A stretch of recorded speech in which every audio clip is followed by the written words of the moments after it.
Hey everyone, y'all are doing amazing. There's some things that we missed on this Ziyahharris case. Um, that Shannon, I want to know, when does Shannon snap? I feel like Shannon snaps and everybody's keeping it a secret. And the young guys that, let's see, y'all. Okay, I just wanted to say like a few things. Okay, wait a minute. I gotta accept somebody else coming up. Go ahead. Talk, baby. Okay, so y'all, I went on Roxy Facebook, right, and she had a pinned story about how she knew Naziah, what was going on, and she said January the 11th, she found in 2024, she found out that Naziah was missing, right? Mm-hmm. But in 2023, which is the month before she went missing, she also stated that she went for Christmas, right? And the family was saying that they was doing little in her disappearance. But how was she disappeared in motherfucking December? Oh, sorry. In December, if she went missing in January. So you basically are saying that she was missing before she was missing. And then in the text messages with the brother, she stated that Naziah, the money was for Naziah and his unborn niece. How do everybody know that she was pregnant with a girl if nobody knew that she was pregnant? She blocked me. Yeah, that's a good question, but ain't nobody wording it like that. Ain't nobody really. That's how. Look, this how you know that the grandmother knew too, because she went to bed. Mm-hmm. She went to bed. This was normal. This was something that they had been doing. Somebody said she didn't know she was pregnant with a girl. If you go on Roxy page and you look in them messages, actually read the messages. She is stating to the brother, the money was for your sister and your unborn niece. She did know something. For you to come on Christmas, the month before she went missing, y'all know everything. All y'all care about is this money. And for people to be saying that the Miami girl, I've been trying to get her Instagram because I want to see what she's been posting. But the Miami girl is not going to go to jail for doing a little investigation. If anything, if her prints is clean, she's not tampering with anything. Why? Because they ain't even looked farther. Nobody has looked further into this except for the citizens. And for y'all to be sending for y'all to be sending Roxy money, because I've been wanting to say this for a long time. I'm 21 years old. So wait a minute. What they sending Roxy money for? For a GoFundMe for her. See, I seen them text messages. Did you see them text messages between her and the Naziah brother? Yes, that's what I'm saying when she said the unborn niece stuff. Yes, y'all fighting over money. And why in the messages where there's no social media around, y'all are stating that this little girl is dead? Nobody declares children missing dead after 1 year. 1 year. Y'all don't even care. Y'all not up there. Y'all not crying. And y'all keep saying that she's dead. You're putting wings behind a little girl that's only been missing for a year. And y'all can go on Roxy, go on Facebook and search Roxy Rocks. Look at the pinned story. And another thing, in the story, again, my mother and my grandmother raised me. You know the Law and Orders, when our parents used to watch that, you know, all that stuff. You see the characteristics in a person. Your story does not add up. You talk about January 11th, then you go to talk about December 2023, then you bounce back to 2024. So, hush. Where your brush is? In the account. I'm sorry. Why did the mother start praying though when hold on, first off, the father knew that a white pickup truck came up to that school before. Mm-hmm.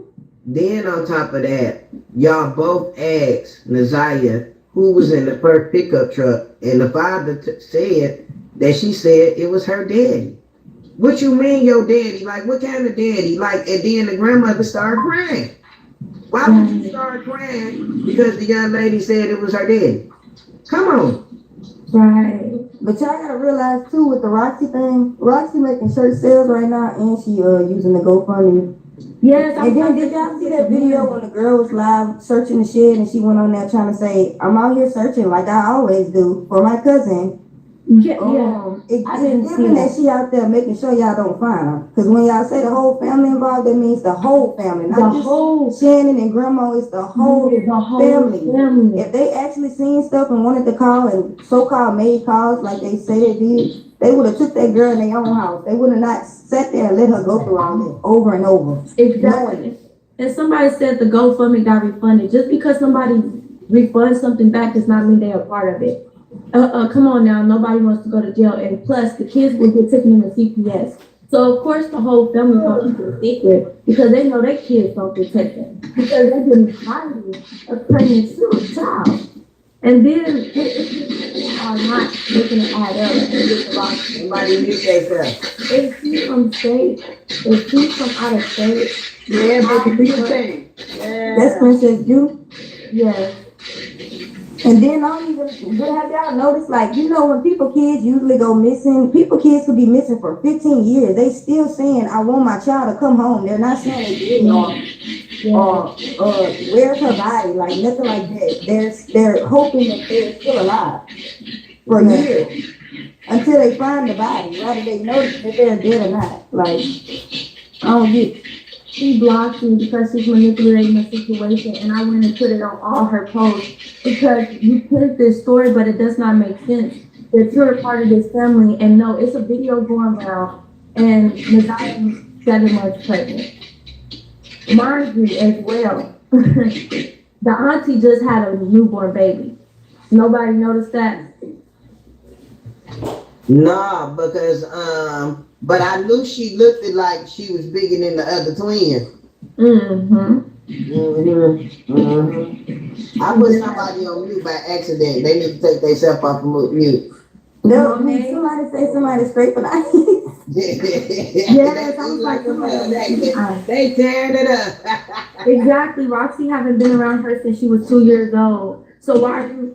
This is my thing, and all the other family members have not been posting. It's a selected few. Like, that's how you know everybody knows something. Oh, another thing. I'm gonna need everybody to take a trip to her Instagram and go through the top videos, because when she turns to the side, sitting here on somebody's live TikTok and they not flat. Somebody's scraping ice. Literally though. Somebody was trying to tell her. Nice. And they changed the refrigerator. And Shannon said it's not illegal to have a refrigerator trained. But it made so much things pop up in my head. Without trafficking this girl and starving her until she made some money. Like, what was really going on? How we know they all wasn't on, how we know they wasn't all together on that botched abortion that the judge think that she really had. I feel the same way about that. I feel like they all was on it. They all was a part of it. I feel like they was trying to abort the baby because they know that CPS was going to get involved.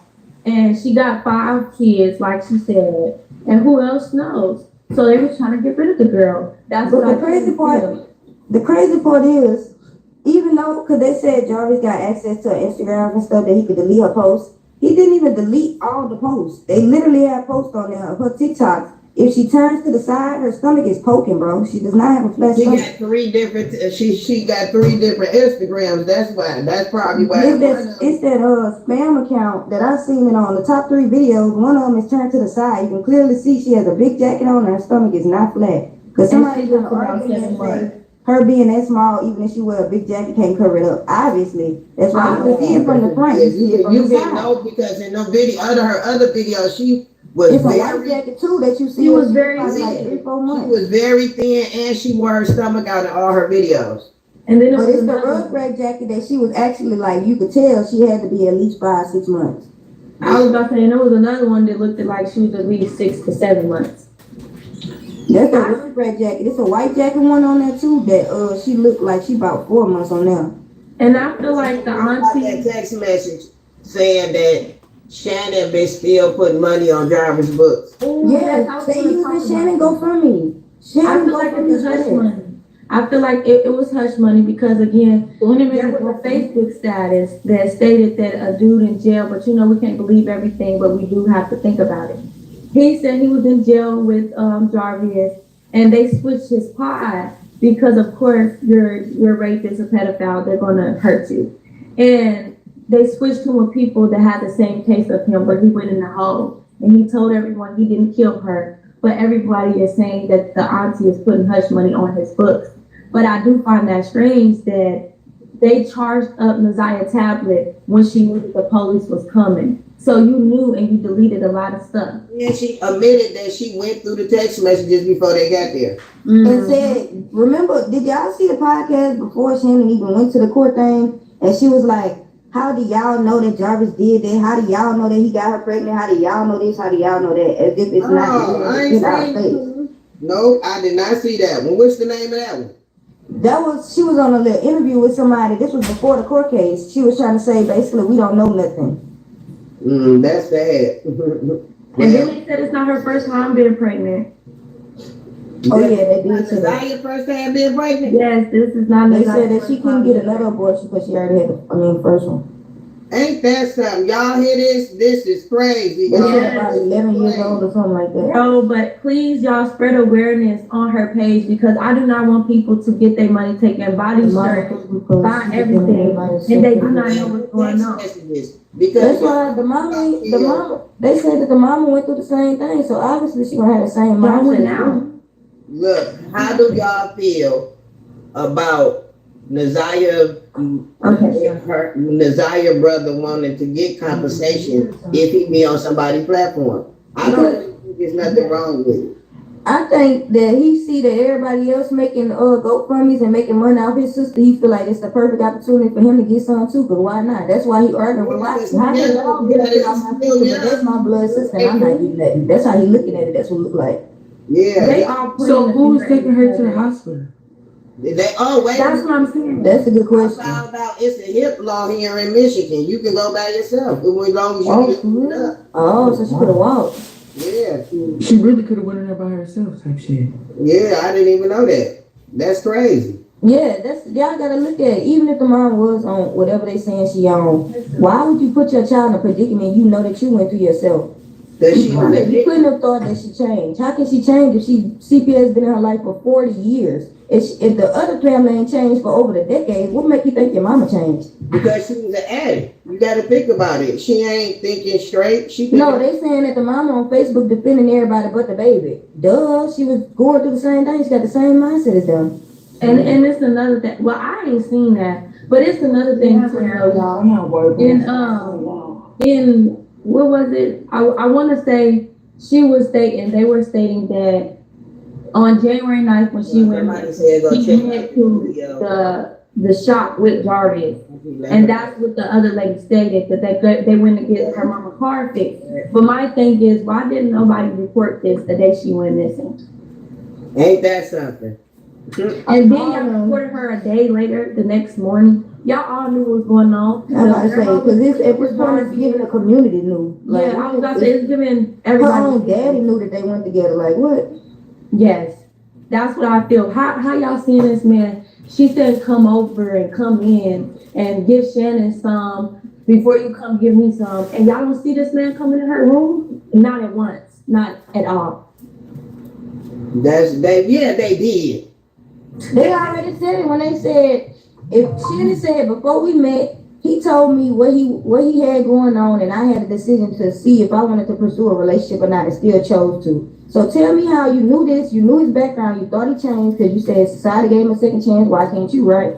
When he got to saying, oh, let me get the girls to work in my shop, or let me get Naziah to do this, let me get Naziah to do that. Is that not, clicking in your head, you feel me? It did. People. Everybody, what? Some people let things happen for them to still be happy. Yeah, like, that's what I didn't understand. It was not clicking, Stephen. It's not, and especially if this is your niece. And like everyone said, why would the mother leave with her? Leave her with them. I'm not a judgmental person, and I do truly believe like some people really end up like just really messed up. But I hear that she is doing stuff behind the scenes. Okay, y'all, hear me out. I just looked up something on Google. Mm-hmm. Because y'all know Naziah was a foster child, right? And I asked Google, do foster kids automatically get life insurance? And Google said no. They don't automatically get life insurance, but they may be eligible for dependent life insurance.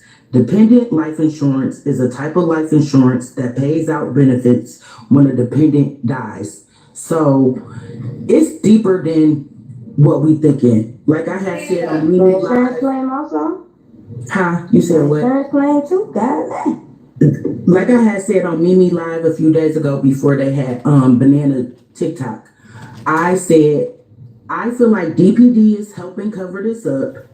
I really feel like that little girl is alive. A lot of people don't understand. I'm from Detroit, so sex trafficking is very real. Yes, it is. Organ trafficking is very real in our inner city. You get what I'm saying? Yeah. Kids come up missing almost every day in Every Detroit. day. Yeah. Like this is no joke, y'all. Like literally, down in our area. almost every day a child is coming up missing, from babies to preteens like Naziah to teenagers, like literally. And these kids, a lot of these kids are never found. Like this is just the reality of it. I really still believe that little girl is still alive. Me too. And DPD is paying the family hush money because honestly and truthfully, we can say the GoFundMe and all this and this and that, but the majority of that GoFundMe money would have went towards that car Shannon bought. You get what I'm saying? Where's all this money coming from? You know what's so crazy to He me? did buy a car. And then on top of that, y'all right. It do have to be deeper than it. Because you got to think about it. It's a 12-year-old pregnant by a 42-year-old man. And she is in foster care and they put her in a home with her family. DPS, whatever, is going to be looked at too. Sorry, Everybody's going to be looked at in the situation. So everybody got to cover their ass because they're going to be looked at. Yeah. That whoever just got cut off, come back on. I accidentally took you off. But yeah, so you said that it's an independent life insurance. Ain't that something? I'll And read then- it again. It Have y'all says a noticed- dependent. Read that I'll again. read it again. It says, no, foster children do not automatically get life insurance, but they may be eligible for dependent life insurance. Dependent life insurance is a type of life insurance that pays out benefits when a dependent dies. So basically, like I said, because she's a foster child, she's their dependent. You get what I'm saying? So they would, because she did, you get what I'm saying? Yeah. And the grandma was Or receiving we don't payments even, for I don't adoption think, too. I don't think she did, but it's so, Yeah, that's exactly how it Foster parents get paid for adoption, so because she was considered a foster parent, she was getting a monthly check also. Yeah, she was Was getting the that. adoption finalized yet? Yeah. Yeah, so why would they want to cut that off unless it's more money that they can be made? Nah, they messed up. So they know what's going on because that's why he not saying nothing, because if he say something, then other people gonna All of them going down. That's what I'm saying. He was already y'all there for notice- 10 years. The boy pled not guilty. Yes. Don't get me wrong. He is guilty for doing all that and all the other stuff, but he might not be guilty for her actually missing. I think it's the family members that's the reason why she's missing, and he probably got an idea or know or helped. hold on. But I don't think I don't think it's even the family. Listen to me. The brother and Like the I brother said. is dependent on the aunt. It's a video. You can find this on TikTok. You can find it on YouTube. Where it is this podcast where a man is doing a podcast and he puts the video of the brother, and the brother was like, I don't know, but I just know everybody needs to pin the circle around my aunt, which is true. It's your fiance. You could be jealous of your niece. You get what I'm saying? Look at her. Come on now, let's look at her. I don't judge people by their character, but come on, we Okay, but these are key questions that we have to ask when those belongings were found, because technically the police did not find no shoes in that onesie. Roxy and Mark did.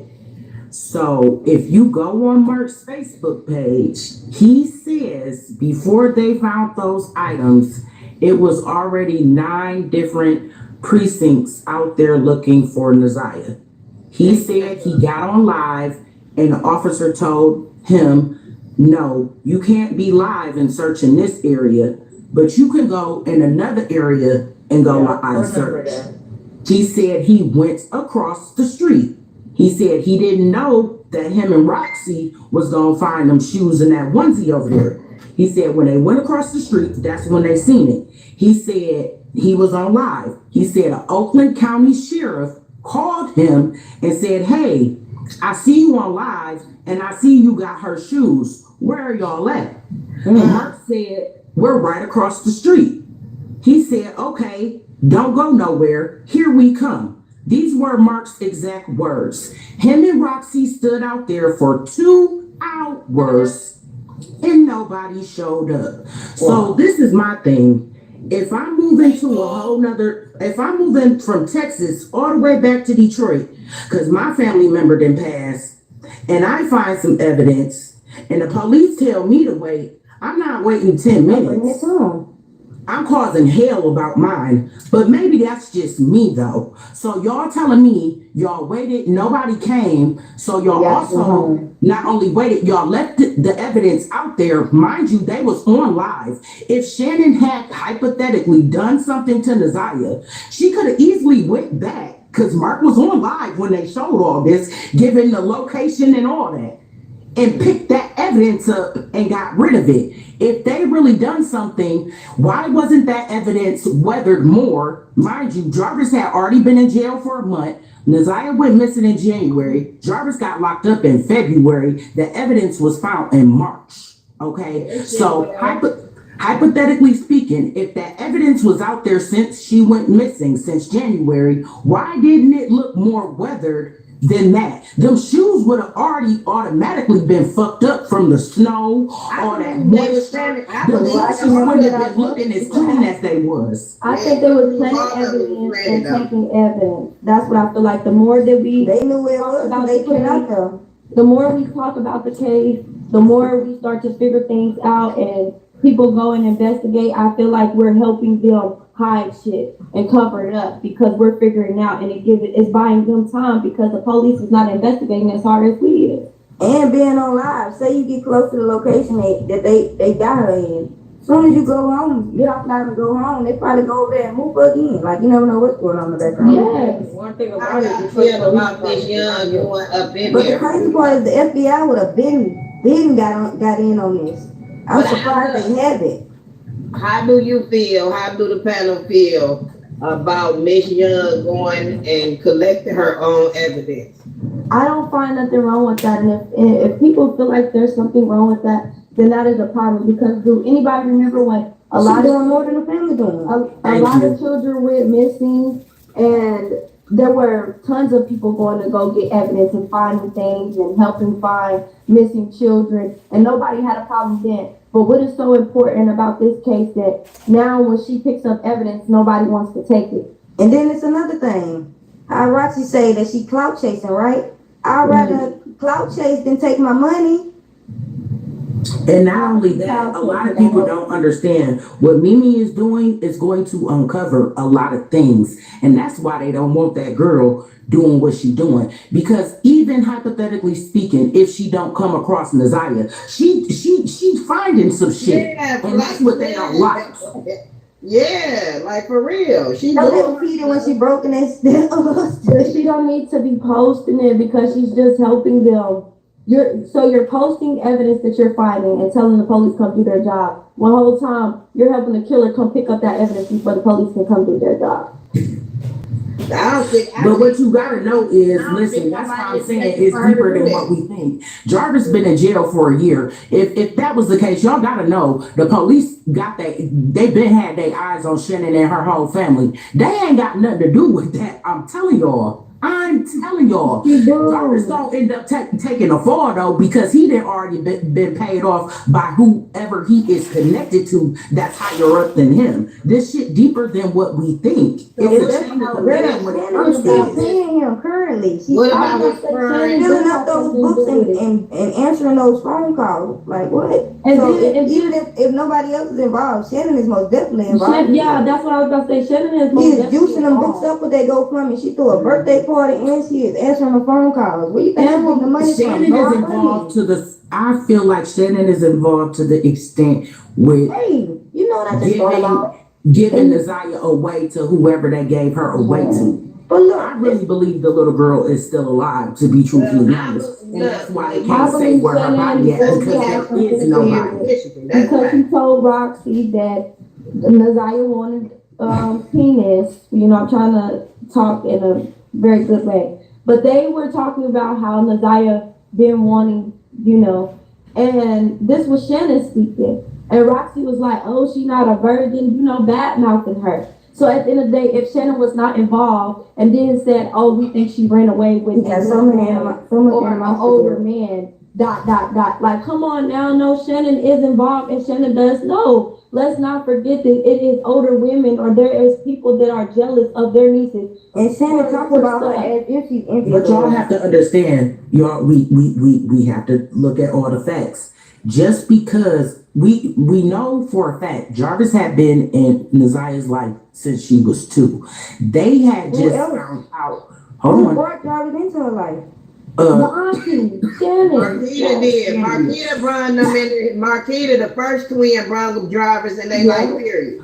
Yeah. So they just found evidence after Jarvis had bought Naziah that phone when she turned 11. You get what I'm saying? We don't know how long this girl was grown. And not also that, Shannon's own niece came out and said Shannon was touching on her as a child. Okay? So we really don't know how deep this little sex ring go within this family and touching on kids and sharing each other and passing each other back and forth.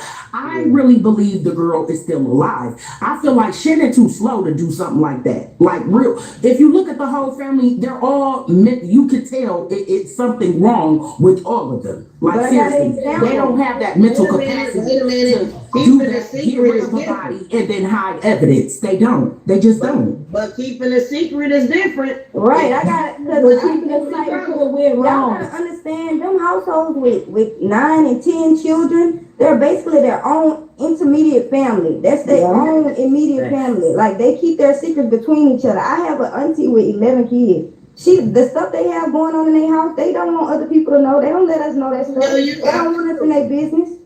And you could just imagine what's going on. They love the playhouse and all that other stuff in those big family houses like that. Why can't they have big family houses, big families in a small house?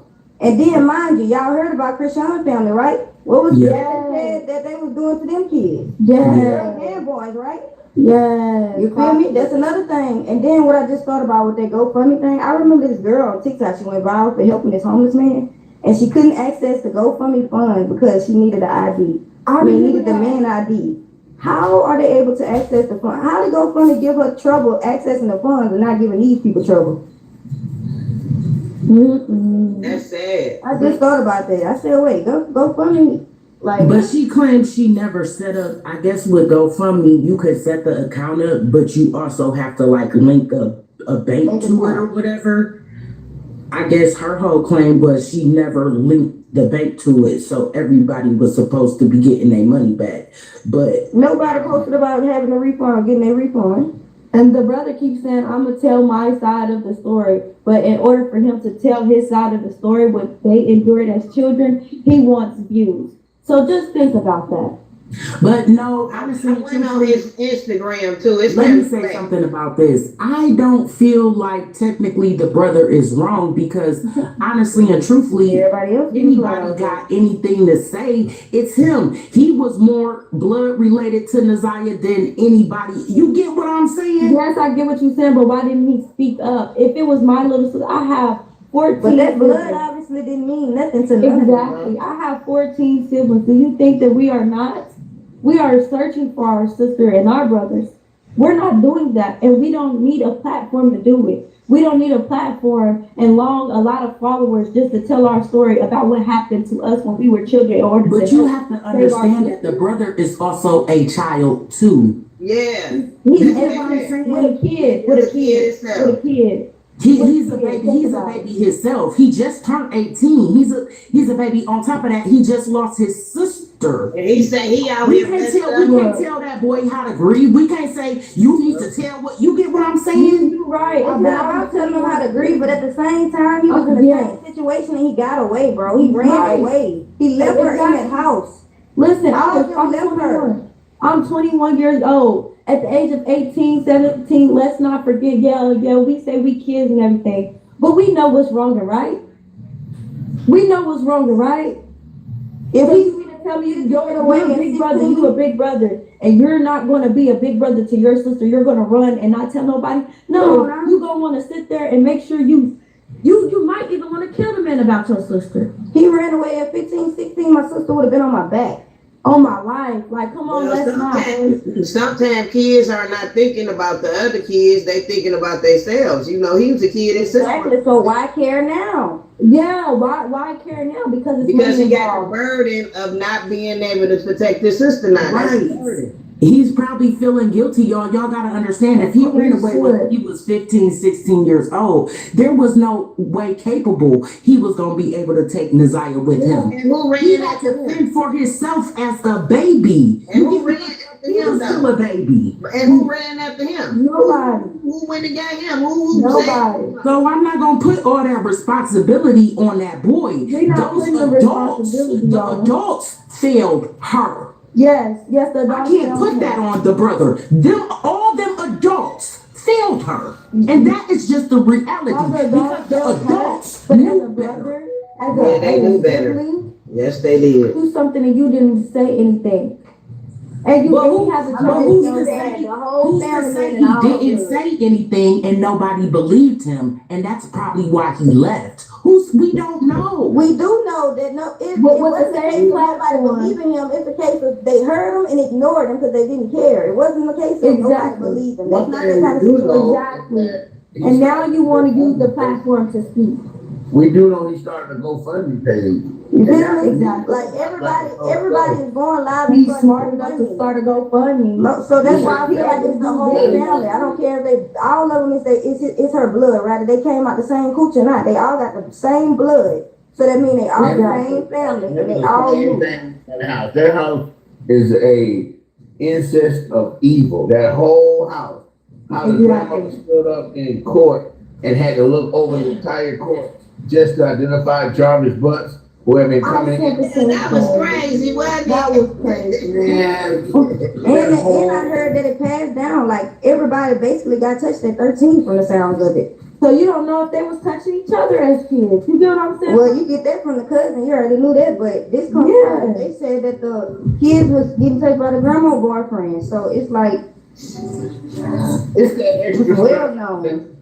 It's almost as if they were having kids to let me touch him. Like, what the world? So he ran away because what was going on at home. Yeah. Nobody knows if he ran away because of what's going on at home. He wants to wait till he get a lot of views and everything so he could tell his story. That's what he's waiting on. That's crazy then. That sounds right. But you know what? Nobody took that extra step. Even the school, when the young lady came out and questioned Neziah, who is this? Yeah, my dad. And she walked up to this guy's car, he just drove off. The extra step would have been, hey, I just witnessed something strange in the parking lot with a student. Let me call somebody. Let me get somebody in to look at this situation, because there's not a father that will just ignorantly look at you and drive on who he is. But see, he didn't want that lady to get a good look at him. He didn't want that lady to have any statements to say if something came about this situation. But that whole family, he just was born in the wrong place at the wrong. And someone said, I'm trying to tell y'all, none was said because in that household it was normal. Exactly to why everybody knew she was pregnant until it all went wrong. That's what happened. It was okay until it wasn't. What? My question. No, something was being said because CPS had got involved, but I guess when CPS went out there to question the children didn't say anything, so they had to close the case. But no, people had been saying things. That's not true. Yes. Well, how can you close a case? And here we go again. If you and I respect their workload and all that kind of stuff. How can you close a case with all that information? First of all, they had to reveal that Jarvis was a pedophile. Okay. To CPS. How do you don't close a case when this guy is around young people, first of all, that is a red flag to me. I was like, wait a minute, hold on. Hypothetically speaking, CPS showed up when Jarvis was at the shop. You get what I'm saying? They know when they knew when they were coming, so they were smart enough to know not to have Jarvis in the home when CPS came. You get what I'm saying? But look, y'all, is Jarvis registered?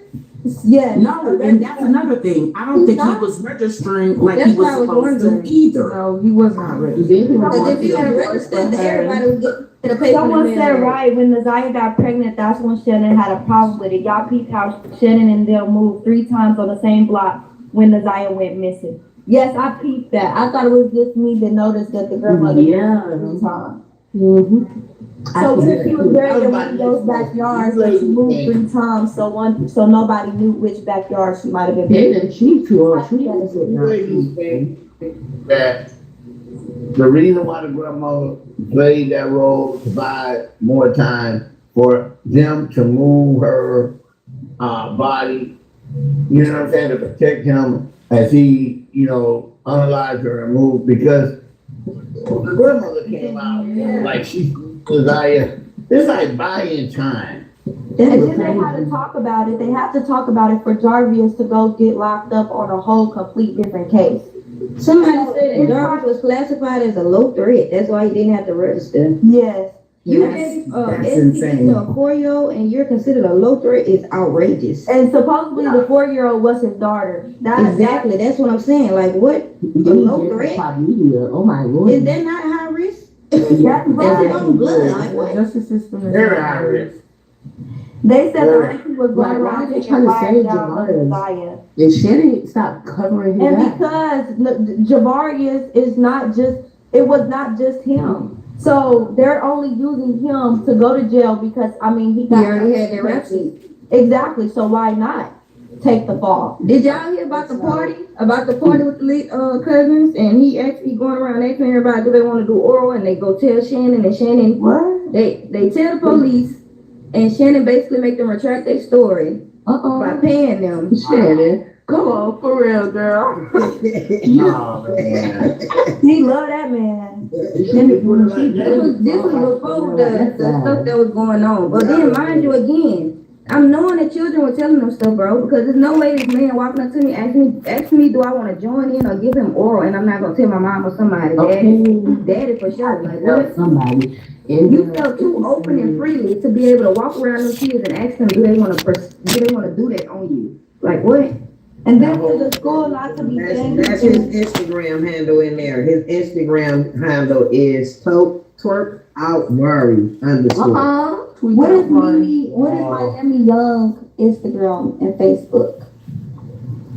What's who? Mimi's Facebook is Mimi Young.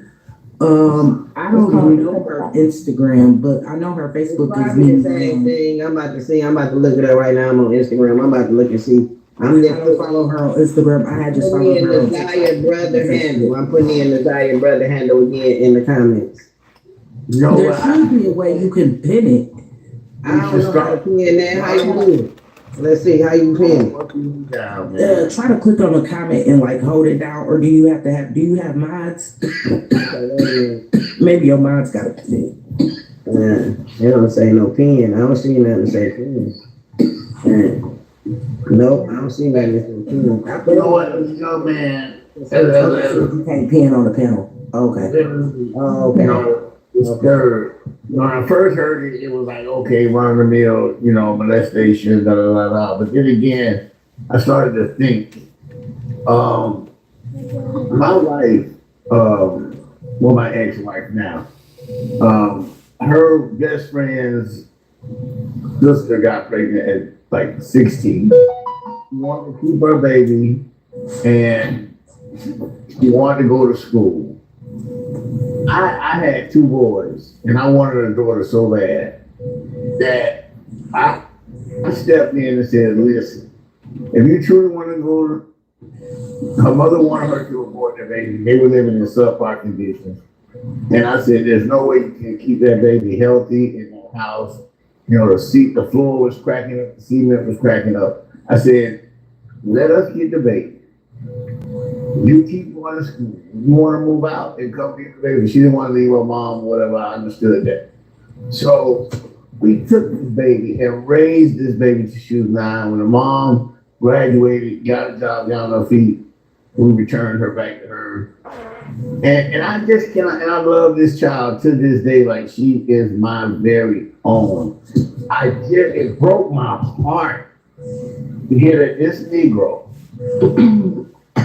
took this baby like that when the people around her, what are they, deaf, dumb, or it's just Nobody cared. They fell part of it. And it's Nobody sad. cared, and they was a part of it. That's what we're wrong. It's sad. Yeah. and I'm glad that you ladies are on here, keeping this thing in front of people. Yes, because this has to be taught. Children are the future. What would we do Yeah. without The children? police, they worry about other stuff, but they got unsolved murders out here. Come on now, let's be fair.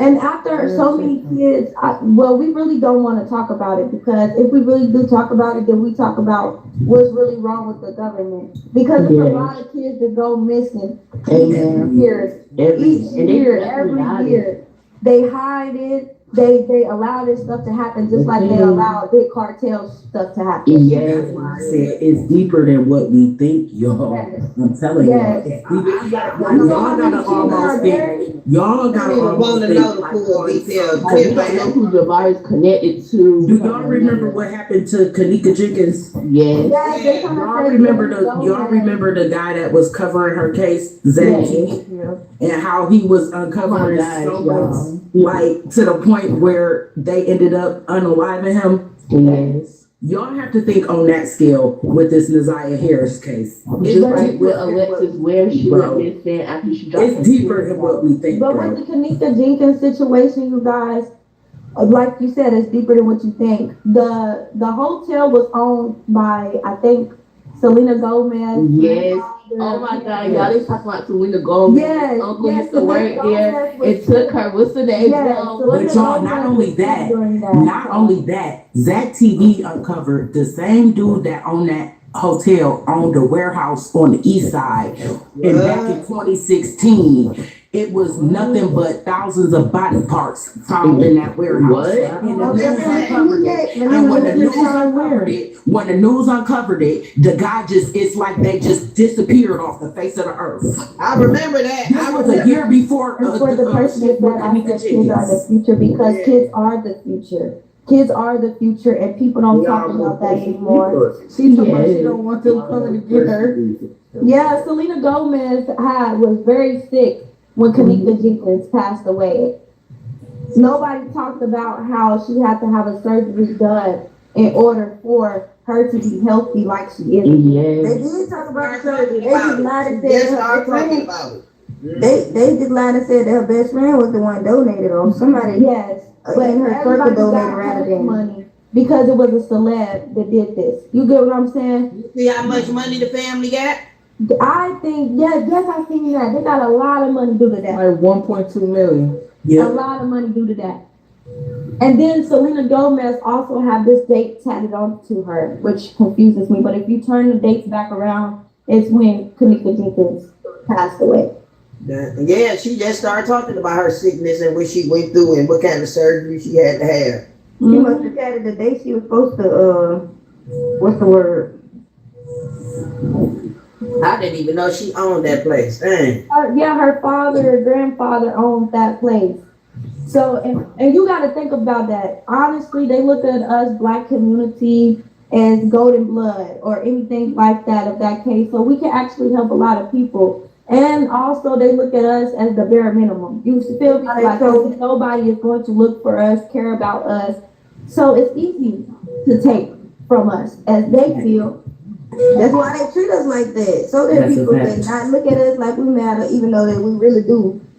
Especially us Black women, y'all have to pay attention. Us Black women and children, they do not protect us at all. Y'all have to pay attention. Pay attention. Us black women and children, we are the ones that are the most in danger. For real. Did they interview? You're absolutely right. We are targeted. They know what's on the inside. Right. Hey y'all, I wanted to interview anybody that she came into contact with at the hospital the weeks or whatever before. Who did they interview at the hospital? They ain't doing their job. Not I to don't see no interview from nobody but the people that we talking about, and that's Jarvis. I'm talking about when Naziah went to the doctor. They should be talking to the nurses, because the nurses can give them details on how many months she was. Yeah, but I'm saying when you watch the trial, you notice all the witnesses they pulled up is basically people that's a part of the family. Like that was in But the I know the family. police did have to go and talk to the nurses, and that's how they got concrete evidence that she was pregnant. Because like I was saying days ago, they couldn't confirm she was pregnant just through text messages. In order to put out that information, they would have had to have some concrete evidence to know that little girl was actually pregnant. Well, that last message she said was pretty revealing, saying that she had a baby in her. Nobody got a warrant. That last message said she was basically tired of the baby. She wanted it gone. Like, why? No, for real though, but how come nobody sees them a warrant when the little girl even went missing? I feel like it should have been involved in that. Once they found out a 12-year-old was missing and was having sex with a 42-year-old man who was the fiance of her aunt. Warrants. Let me search everything. I want to search your backyard. I want to search everything. That's right. That's right. Everything you own. Yeah, but Detroit Police Department weak. They don't do that extra. They do the bare minimum. What she said. Detroit, I'm gonna tell y'all, Detroit is Just like when this lady, Alexis Ware, went missing and on Ratchet TV, she's still not found. They still haven't found that lady. that's right. Out there. Yes, y'all. We should talk about this more, or like, I feel like us as a community should really put and search for missing kids or talk about missing kids more, because it's crazy. It's crazy. It's really getting insane. Like, it's getting really is. You know why they won't do that though? When it comes to pedophilia, because let's think, it wasn't about 50, maybe 60 years ago that this was a white problem. They used to work kids. They was girls at 12 and 13 and beating their wives, white folks. And see, white folks now do not want to open up this thing and get stricter laws, because we're going to catch more of them than us. You gotta think about it too. Thing in the family. They don't, they do their daughters. So their daughters won't turn them in and feel certain ways of guilty.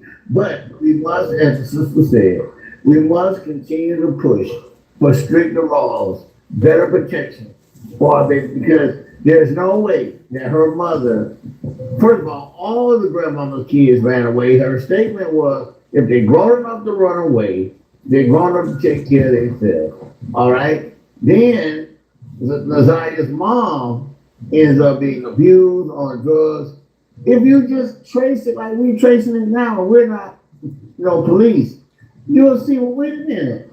This girl was abused, her mother was abused.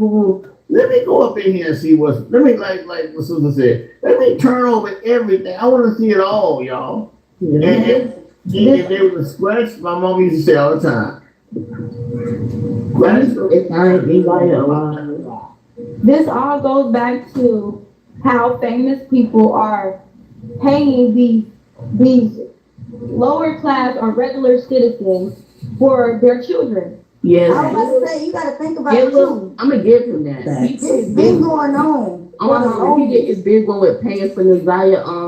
Yeah, he did his big one. Not gonna lie. Yeah. Like and it go back to Diddy and all those kids, and now just Diddy, he went out. No, but I'm Hey, y'all see, they ain't even been. It's a pattern. Yes, I keep down. That's what I'm saying. It trickles down. Yes, I keep everything. But y'all gotta realize too, whether y'all like it or not, the government It's still involved in this all this predatorial and all this stuff. The government's been involved in all this. You know, y'all been involved in railroads and all that, right? Y'all know about the underground tunnels and all that. So y'all should know that this is something they're used to. They like this type of stuff. They not gonna fix it or make it better. That's why they wanted to take TikTok because us Yeah, they still get paid, so it really don't matter either way it goes to them. And they love blaming other people when it be our government. That's the crazy part. They still And that's why I said, that's why I keep telling y'all it's deeper than what we think. Jarvis This is gonna give end up out a taking lot the of fall. information. But it's deeper than what we This think. platform give out more information than any platform it is. Exactly, that's why they want to take it down. And it's just like I said, just like with the fire in LA or They come out, California. sharks was coming out. Oh my They God, said was that living fire under the burnt. rock. That wasn't even a wildfire the way it burnt. It burnt in a strip rather than burning everything in the area. Yeah, But exactly, somebody set that fire up. Y'all know Allie Carter? yeah. Yes, she talks about all this stuff too. Like I said, it does go deeper than the government. That's why they had to take Diddy down in order to cover up the rest of everybody's Diddy past. took the fall. Yes, because Diddy definitely took And the then he's not even in jail. That's his clone. That they showed is not Right, true, but bro. I Allie don't care. Carter, That's she not live a messed up life. was to burn up all the exactly, evidence. Allie Carter told about how the fires were going to happen before it did. Nobody want to talk about how Allie Carter was a missing girl. I've been messing with her. He been, yeah, I'm about to say, I watched him about 4 Yeah, I be years messing ago. with I Allie think for real, because she living a messed up lifestyle, so she stayed on live, because she said they coming to get her. Then I don't know if anybody else seen it, but the last time I seen Allie Carter before she popped out this time was when she was on live and she showed, well, I don't know if it was a video on live, but she showed that some man was outside acting like he was scared from that deliverance. was the video. That was the last time I seen her. Exactly. What about Kim Porter? When Kim Porter wrote that book and everybody believed that it's fake. Kim Porter's Oh, book is girl, not no, fake. that book is not They said fake. that she was gonna tell Hold the truth. on. Allegedly, Kimora Simmons is supposed to be the one that was supposed to have publishing that book.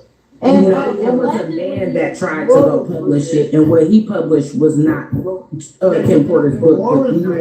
But Porter's book is not fake. I never even That heard book of is not that fake. shit. So I feel like with that Kim Porter stuff, it was like the 13 Reasons Why series. You know, I know something's gonna happen to me, so let me give these copies of this book for 2 selected people. I know 2 people might, for 10 people, but I know 2 people might not post it due to hush money. So let me give it to someone that don't care. That's kind of what that situation was. And she talked about how police were having, yes. If you look at Kimora Simmons' situation with Russell, they put out a tell-all book, and her best friend was killed. Yeah. In that book, I read Bling. And then the books don't even be broadcasted. Like you Look, have that to really book go find them. Book Bling that Erica Kennedy wrote. I read that book when I was 19. I already knew it was Russell Simmons and Kimora she was talking about in that book. And guess what? That book costs $230 right now. You can't get it on Amazon. Yeah, because it's whole. And I guarantee you it's not the original copy. I guarantee it's not. It can't be. It looked like it, but it's not. It's But not. they talk about how the police are in the underground tunnels having parties. So of course They everybody. said they have their own system, like how we have a system up here, the system down there. Yes. Cars and everything. They Parties. say they have cars and all kind of shit down there. Obama disappointed me because he was all up in it too. Obama Like, did I got a quick question, y'all. I got a quick question. Has anybody seen that movie? Michael. Have any of y'all seen that movie Blink Twice with Channing Tatum? Yeah, I I seen need that. to I watch just watched I that seen movie. that movie. Hold on, refresh my memory. Refresh my When, okay, so Blink Twice, right? He was like a millionaire with a lot of money, but he ended up doing something to where he like had to rebrand his image.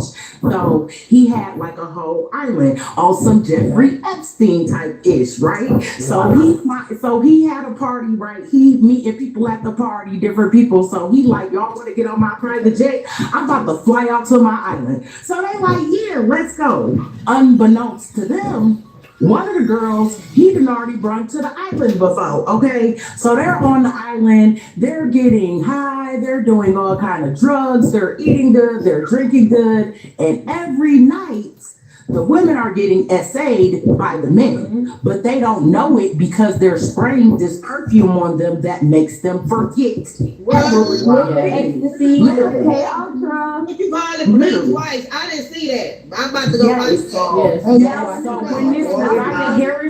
when this Neziah Harris case popped up, bro, I said I wouldn't be surprised if they got this girl on some Jeffrey Epstein on an island somewhere, and she don't even remember who she is. Got drugged up, doped up, off. Like, this stuff is real. They show it in the movies. They show it in the TV shows. People think it's Like, fake. Do y'all know who Rashad Jamal is? Who? Rashad Jamal. Yes. Rashad Jamal, yeah. He in jail still, ain't it? Yeah, he is. And they talked crazy. about He definitely this still in before jail. all of this happened. He's still in Just jail. like, Crazy. yes, just like Cat Williams talked about this before all of it The happened. movie is on MGM, y'all. Y'all can download MGM Plus and y'all can watch Blink. And I'm one sorry, thing, y'all, but my I see God, the interview. who I know personally, Gene, I've been in the radio over 33 years. I know Big Gene. Big Gene told us, was leaking this stuff to us, but he was talking about Biggie and how devious Sean was. But people wasn't picking up what he was putting down about how Puffy operated. He stole Biggie's publishing. Anybody got in his way was shut up. He told us the real deal behind the beef wasn't never between Tupac and Biggie. It was between Puffy and your boy, the big boy. Puffy and the head, Suge Knight. Oh, I was gonna say Suge Okay, Knight. Suge and Puffy once were friends. Suge came to a meeting. Kim had just been slapped around by Diddy. Come out of the office crying. He postponed the meeting. Suge goes down, flies Kim with him. Okay, so we're gonna stick to the Neziah Harris case. Some details in this live video that I do want to discuss is Shannon, that Jarvis's girlfriend that he was dating. I feel like Shannon snapped.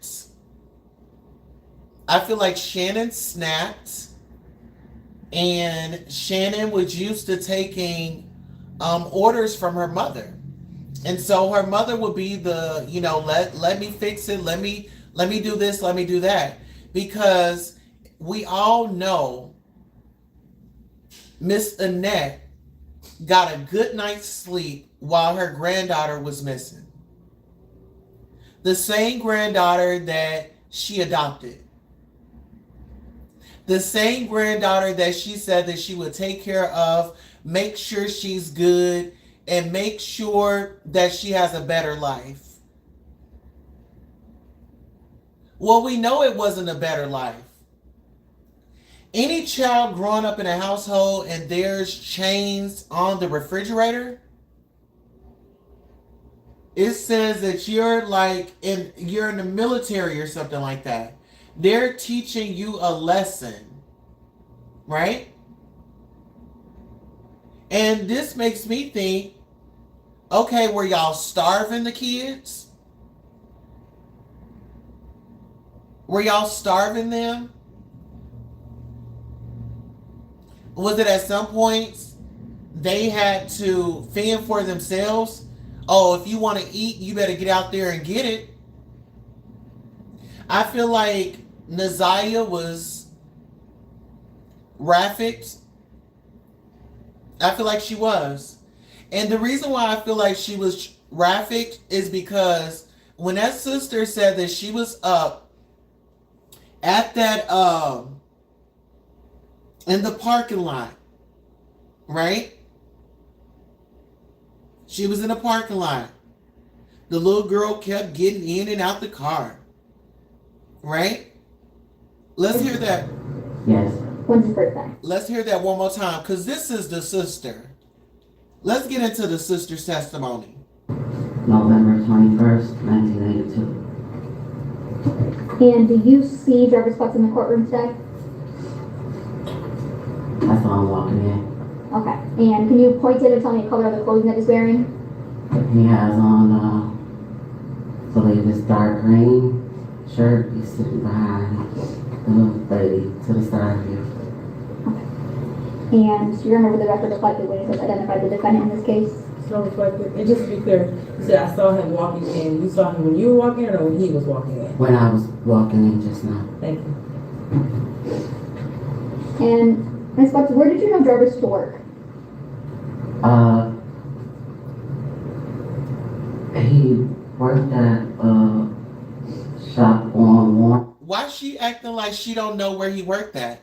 She was up there in her car. She sat out there in the parking lot. She knew exactly how to get there. She knew exactly how to get there. And let's take it back. You know that your brother is on that registry. So nothing alarms you in your brain to say, my brother is on this registry and he's not to be around people, but I'm going to sit up here and I'm going to ignore that it's a girl getting in and out of his car? And that called friends, and then he moved to a shop on Hopper and Counters. I don't know the name of it. And Ms. Butts, do you remember talking to Detroit police back on February 26th, 2024? Yes. And what's the reason that you went and talked to Detroit police? I had reason to believe that I saw Messiah the day she went missing. Okay. Tell me about that. What makes you believe that you saw Messiah on the day she went missing?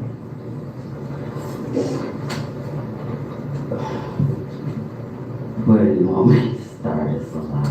So, from the very beginning, where is it that you think you saw Messiah? At the shop on Harbor and Counters. Okay, and whose shop is that? My brother Jarvis Butts and his partner. Okay. What's the reason you were at your brother's shop that day? Something was wrong with the car that I was driving, and I just needed him to check it out to make sure it was safe for me to drive. Okay. Do you recall about what time did you go to Jarvis's shop that day? About 4 p.m., give or take a few minutes. Okay, and around what time did you leave? Somewhere between 6 and 6:30. Okay. And what is it that you noticed while you were at the shop? So, it's a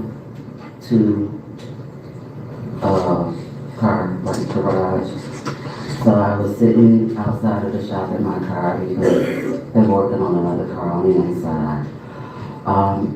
As I sat there for the time that I was there, I kept seeing a little girl get in and out of his truck going.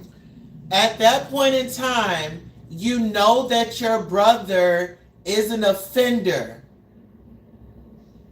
At that point in time, you saw what was going on. Your brother is an offender. But the only thing you did was sat there and you enjoyed the show because you wasn't going to pay him to fix your car. So you didn't have any care in the world. The only thing you was ready for him to do is do what you got to do so you can fix this car because I'm not paying you. Let's get into it. The gas station and going back to his car. Okay, so she said that the little girl was the car was at the gas station. She was getting out, going inside the gas station and going and getting back in his car. Why in the blazing bejesus did you not interfere?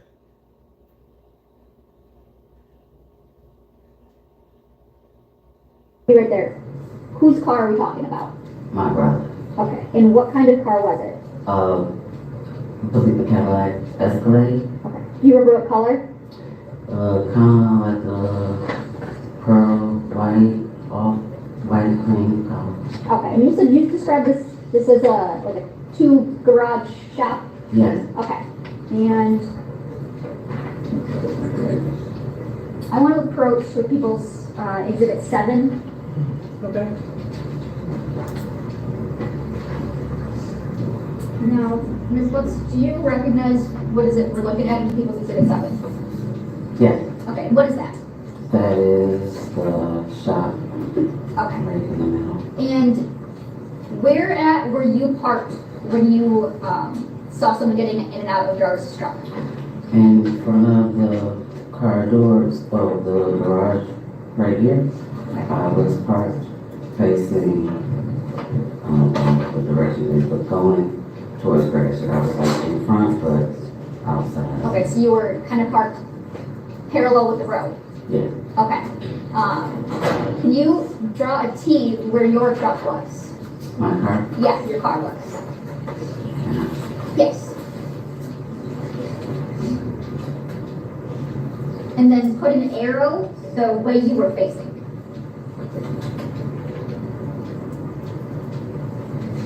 And where is it where that Jarvis's truck was? Just put a J where Jarvis's truck was. And what way was his truck facing? It was facing my direction, so the front was Towards you. Okay, so put an arrow for that direction. Okay.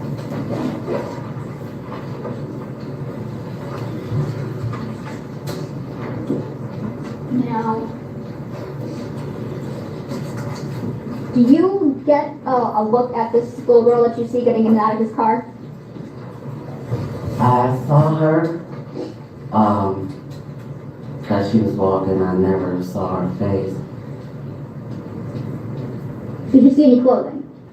I did. Okay. Did anything about the clothing stick out to you that you remember?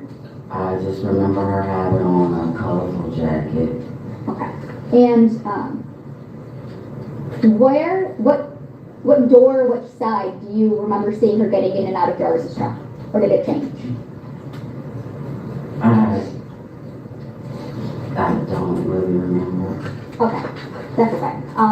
So you said you mostly remember a jacket, a colorful jacket. Yes. Okay. Now, I'm going to show you what's marked as People's Exhibit 2, which is already admitted, and People's Proposed Exhibit 10. May I approach? Yes. Thank you. Handing you what's marked as People's Exhibits 2 and 10. Okay. Do you recognize anything in those photos? Yeah. Yes? Yes. What is it that you recognize? Right here, this jacket. And for the record, you're pointing up in channel 1, and you recognize this like pink colorful jacket? Yes. Okay. And that's in People's Exhibit 10? You already moved for the admission. People's Proposed Exhibit 10 as Exhibit 10. Is that a fair and accurate depiction of the jacket that you saw that day? Yes. I move for the proposed People's Exhibit 10. Any objection? No objection. Okay, it'll be admitted as People's Exhibit 10. Okay. And in People's 2, that also, where is what you recognize People's Exhibit 2?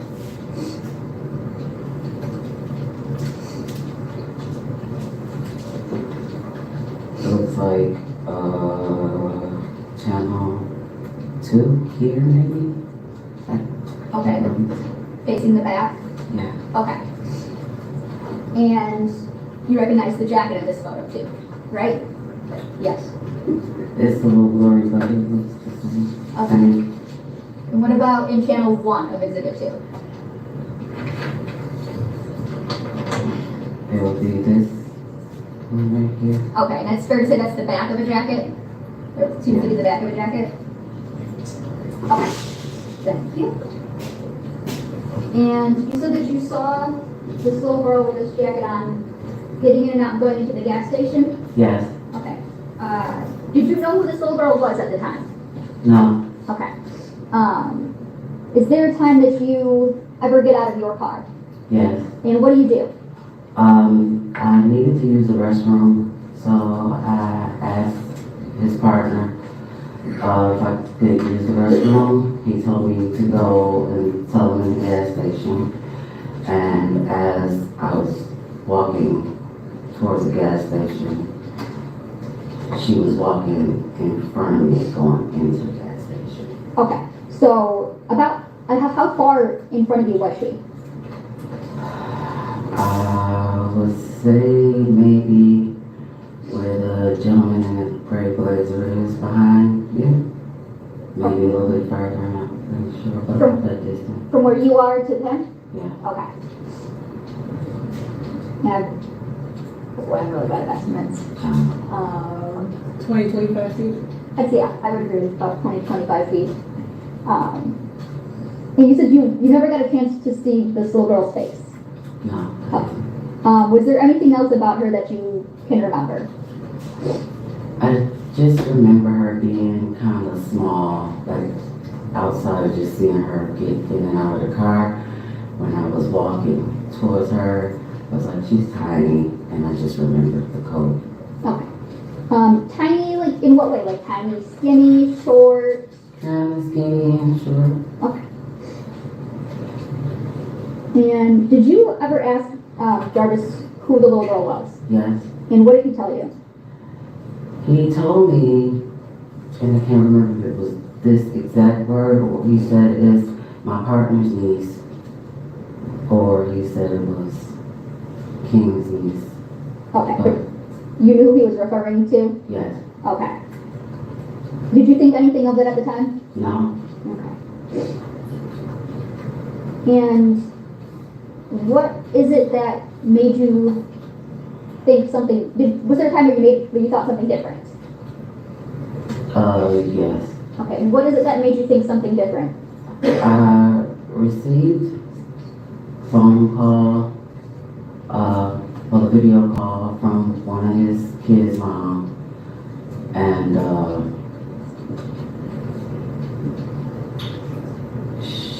she told me about some things that happened on Valentine's Day, and then she sent me a video of a podcast about my brother. Okay. And what did you do as a result of receiving those things? I called Shannon and I asked her for Sergeant Jones' phone number. Okay. And who's the Shannon that you called? His kid's mom. Shannon Harris? Yes. Okay. Do you do anything before you go and talk to Sergeant Jones? Yes. Okay. What is it that you do? Okay, so after having a conversation with Shannon Harris and his other kid's mom, I was informed that his partner King, I guess something happened where Objection, this is hearsay. It's not a statement yet, Judge. Being informed. I'm not sure what she's even about to say.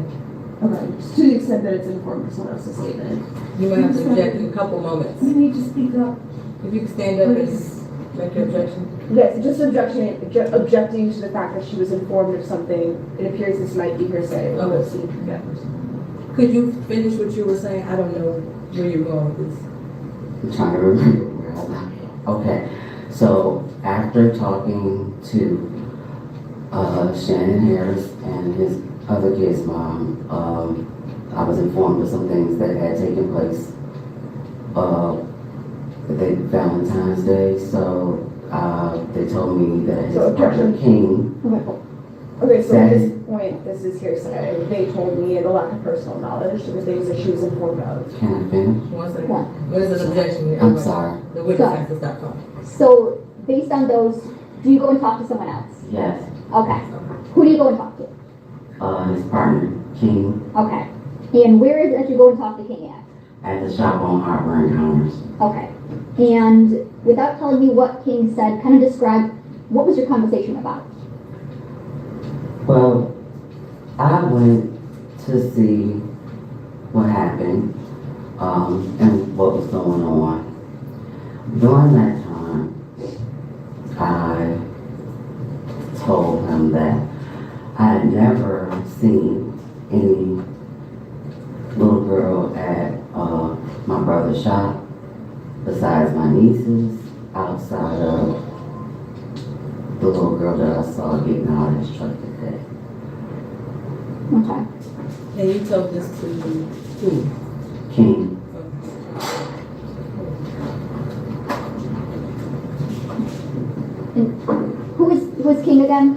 His business partner. Okay, and do you know his government name? I believe it's Cordero or something like that. I just always call him King. Okay.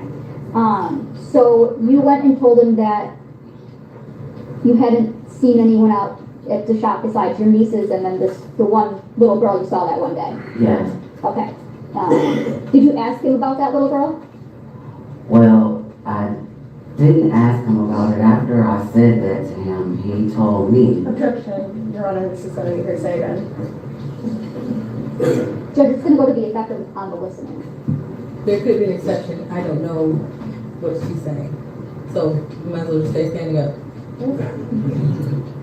Go ahead, say what you're going to say. After I mentioned to him that I only saw my nieces and one particular little girl, he then told me that that was Naziah that I saw that day and I was there. He's like one pastor for everything.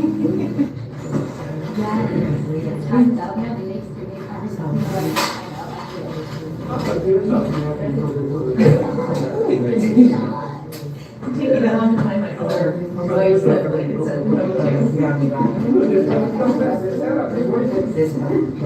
By my own, with my reverse. That's helpful. once a year. We'll give you $2 to spend once a year. So there's either, you can either do the training, or you can do the books. You need some coffee too? Okay. And then I got Mr. Makepeace some coffee. He didn't have it this morning. I want to be fair. You need some coffee. Okay. I don't know, something you need coffee. Like, need it? No. Do you want some coffee? You can use some. No. You got a long, long. All right, give us 1 second. Yeah, right. I work the mayor. I work in green couple of yeah, coffee, buy coffee, and be wired, and then Chicago, that's the problem. And you come off that adrenaline and crash. I was having a problem with, getting jittery in my old age with the amount of coffee I was drinking. So, I had a cup this morning, so. But they don't, they think, I said, like, bring them up. This is what I'm feeling like. Today's I'm old night. I'm from here, so like, right. I'm like, okay. I still have a point of view on that. Yeah. And I think that maybe it was just.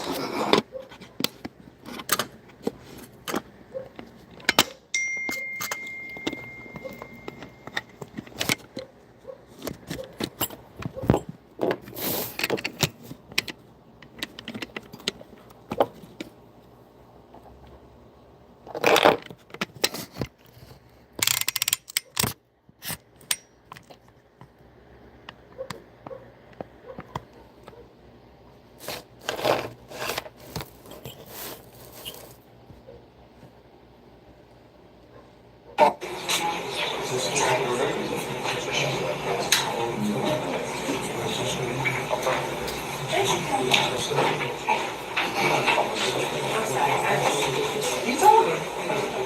You still more than I do. Tell me I said that. He's saying that. I got 6 more. I appreciate it. Good. Every day counts. My numbers look nice, bro. I appreciate it. They matter. I'm all about the money. I'm not mad.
Thursday District Court is now back in session. Please remain quiet. Okay, we are on the record. This is case 2459617, the people of State of Michigan versus Jarvis Butts. Appearances, please. Good afternoon, Your Honor. Tina Ripley on behalf of the people, P83688. And good afternoon, Your Honor. Matthew Makepeace on behalf of the people, P82796. And good afternoon, Your Honor. Good afternoon to your staff. Safety and Extended Services by Ken Riggins, P82125 on behalf of Mr. Jarvis Butts. Good afternoon, Neighborhood Defender Service by Cheryl Fick, P83973, and also on behalf of Jarvis Butts, Legal Counsel Lauren Butler, P88126. And Mr. Butts, will you stand up and state your name? Okay, you can have a seat. All right, who will be doing the next witness? Judge, that'll be me, and at this time, people would call Police Officer Derek Wolf.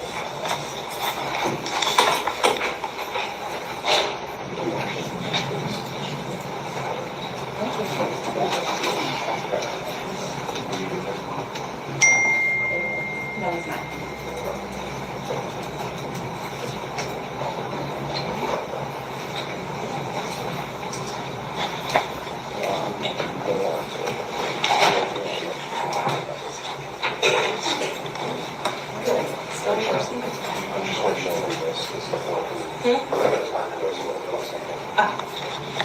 Mr. Makepeace and Mr. Riggins, Yes. or someone from defense counsel, can I have you on the structure for me? You can have a seat if you like to.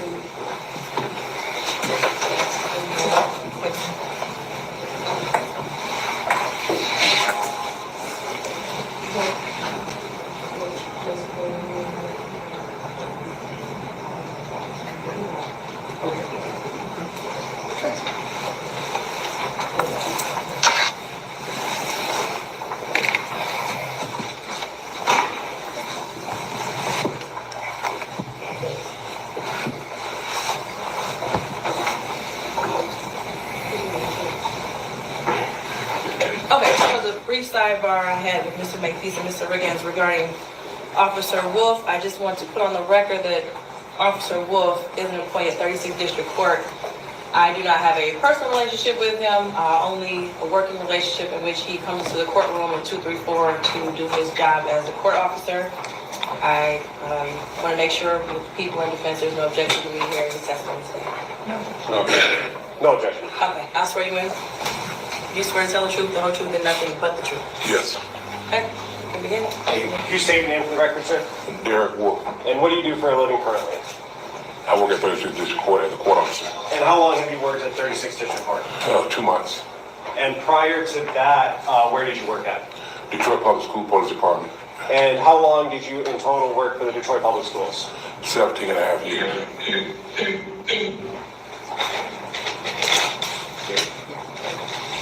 You worked for DPS for 17 and a half years? Yes. And how long have you been in law enforcement in total? 39 years. Before DPS, who did you work for? I retired from Detroit Police Department. And what were some of your common roles and responsibilities at the Detroit Public Schools Police Department? We go to the school. Sometimes we talk to the kids. We take care of the building, take care of the principal, we take care of the family, and make sure everybody's about the law. Oh. And in January of 2024, what was your assignment at the DPS Police Department? I was assigned to investigations. And as part of that assignment, does that include going out and taking reports from people who are making police reports to the school police department? Yes. Okay. I want to direct your attention to January 10th, 2024. Did you go to J.E. Clark School in Detroit? Yes. And what was the reason you went there, sir? I got sent there by my lieutenant about a missing 13-year-old young lady from the school. And when you went there, did you speak with someone who was making that report? Yes. Who was that person? I talked to her guardian, her grandmother, which is her guardian. And is that Annette Harris? Yes. And in terms of taking that report, what's that process like? I don't want to go into what anybody said to you, but just what information are you looking for to gather to put into your report? Okay, I'm making a missing report. So I asked Ms. Harris, when's the last time you seen her daughter? Her granddaughter. What, the description of what she had on. Has she ever been missing before? Does she have a boyfriend? Or she have friends she might go by the house and stay? Things of that sort. And did you ask Ms. Harris all of those questions and get her answers? Yes. And then did you write an actual report? Yes. Okay. After you write that report, do you have any role in actually investigating to attempting to locate the missing person? Yes. Okay, and what did you do after writing the report? After I did the report, I canvassed the area looking for this young lady, although she was gone for at least 24 hours because she was missing the day before.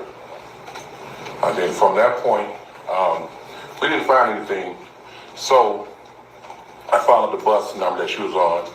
I got the video, and it showed where she got off the bus at Cornwell and 3 Mile. Say Cornwell and 3 Mile? Cornwell and 3 Mile. Okay.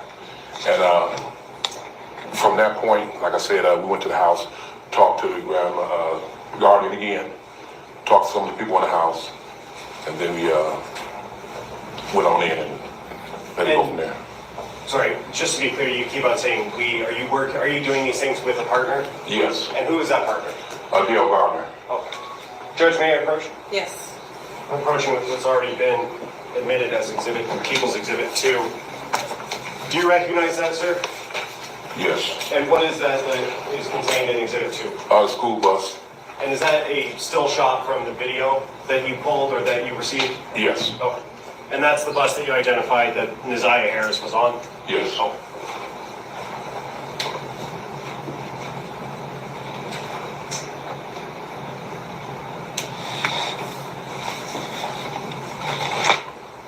May I have one moment, Judge? Yes.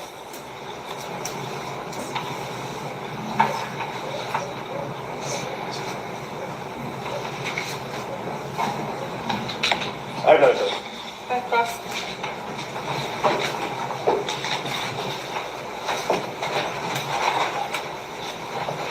Good afternoon. Mr. Wolf, you were dispatched to the J.E. Clark School because you're an investigator for GPS. I was not dispatched. The lieutenant came to the office and told us to go by the school for the missing. Okay, so you were requested, your presence was requested at the school? Yeah, from my lieutenant. You don't have an office within the school? No. So you're not like the school resource officer, per se? No. Okay. And you said you met with Ms. Annette Harris on the 10th? Yes. And that's of January 2024? January, yes. That was early in the morning? Around between 11 and 12. So school was in session at that time? Yes.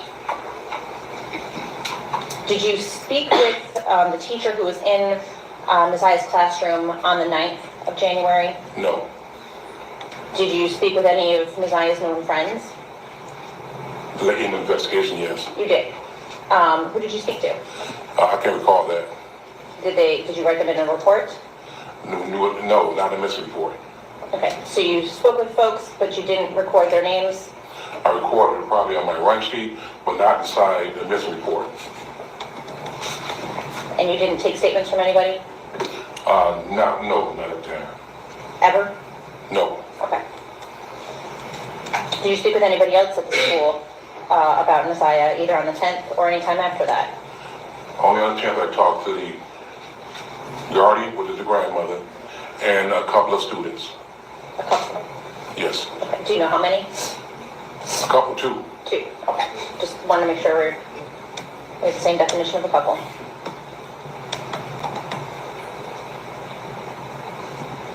And you said you canvassed the area? Yes. What area did you canvass? The 3 Mile area. We were all around there, checking the alleys, knocking on doors, see if we can get some video, doorbell, camera footage, things like that. 3 Mile, is that 3 Mile Drive? 3 Mile in Cornwell, that area. Okay, and that's where the bus stop was? Yes. Where where Neziah would have gotten off the bus? Yes. Anywhere else around the school? We checked around the schools. We checked on, matter of fact, on her street as well. We didn't find anything. In her classroom, does she have a locker or a cubby or anything where she stores items? I can answer that question. You don't know? I don't know. Fair to say then that you didn't check? I may have, but I can't call right now. Is there It's a long time. Is there a report that documents whether you did or not? No. Okay.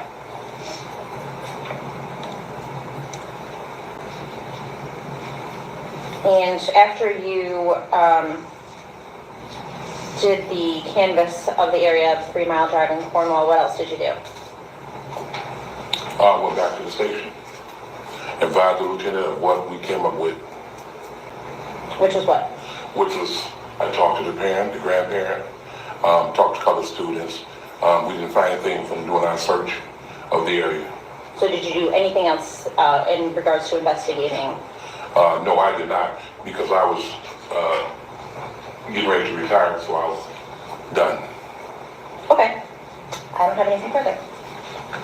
Any redirect? Very good. How long, you were first notified about this on the 10th, correct? Yes. And how long did you stay involved in the investigation?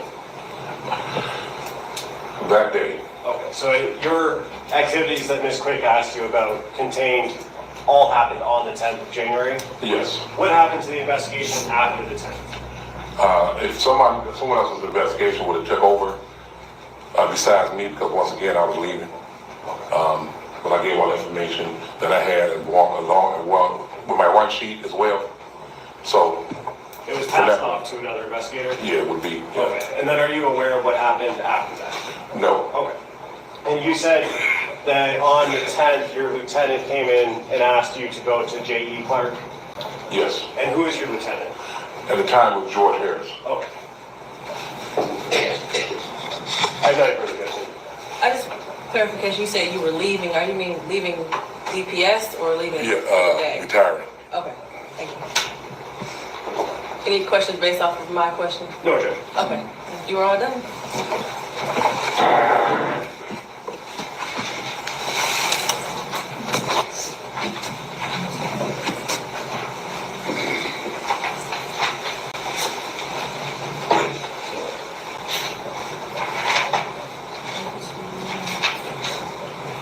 And Judge, at this time, people would call forensic tech Margaret Lavala.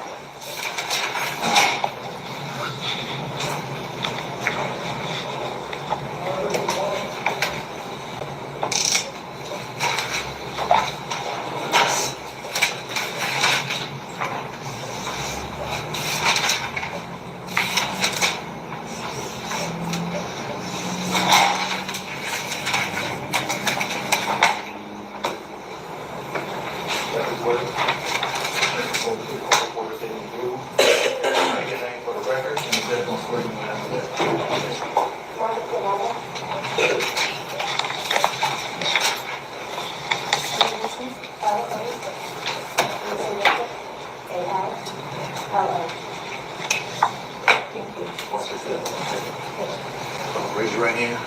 You swear to tell the truth, the whole truth, and nothing but the truth? Yes, ma'am. Watch your step on the stairs. Thank you. Don't speak to the mic. You got to hold it around. Whenever you're ready, Ms. Lee. Thank you, Judge. Good afternoon. Could you please state your name for the record? Margaret Lavala. And where are you employed? Currently, I am employed with the Macomb County Medical Examiner's Office. And when did you start there? In July of 2024. And before starting there, where did you work? I worked with the Detroit Police Department as a forensic technician. Okay. And how long had you had that job? I was there for about 6 years. Okay. And what, as a forensic technician, what are your roles and responsibilities? We would respond to scenes in the city of Detroit. We would take photos, collect evidence, search for evidence, and then compile a report based on our findings. And I want to take you back to March 14th of 2024. Were you working with Detroit Police as a forensic tech at that time? Yes, ma'am. And were you working alone or with a partner? That day I was working alone. And I want to take you to the area of 7 Mile and Berg. Is that in the city of Detroit? Yes, ma'am. And were you dispatched to that location on March 14th, 2024? Yes, it was. And what is it that you did at that location? At that location, there was a wooded area just south of 7 Mile to the west of Berg, and we searched that wooded area for evidence related to a potential missing person. Okay. And what is it that you did when you searched? I'm sorry, what was that? What is it that you do when you search an area? We will canvass the area in an ordered fashion, myself along with the other officers that are on scene. We are looking for things that are out of the ordinary or might suggest that something had taken place at that location. And did you know what you were looking for at that location? We were looking for clothing and shoes. Okay. And did you take any photos? I did. And did you collect any evidence? I did. Okay. And I want to show you, and may I first look proposed exhibit 14? Yes.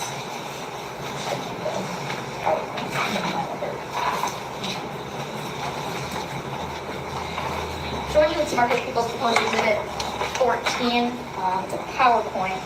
Could you tell me, do you recall going to this area? Yes, ma'am. Okay. And these photos, there are 129 of them. Do they fairly and accurately depict the scene of 7 Mile and Berg as you saw it that day, back on March 14th, 2024? Yes, they do, the best of recollection. And Your Honor, I move for the admission of People's Proposed Exhibit 14. No objection. Okay, they'll be admitted. Thank you.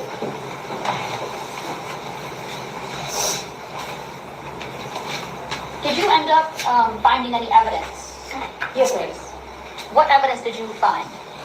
We collected a pink jumpsuit, like bodysuit style, and then a black hoodie that had a pair of white headphones in one of the pockets, some gloves, a towel, and a pair of red, black, and white gym shoes.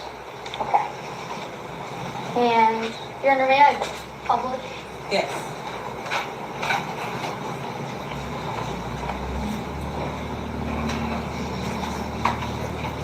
Says you have to allow me. Okay, try that.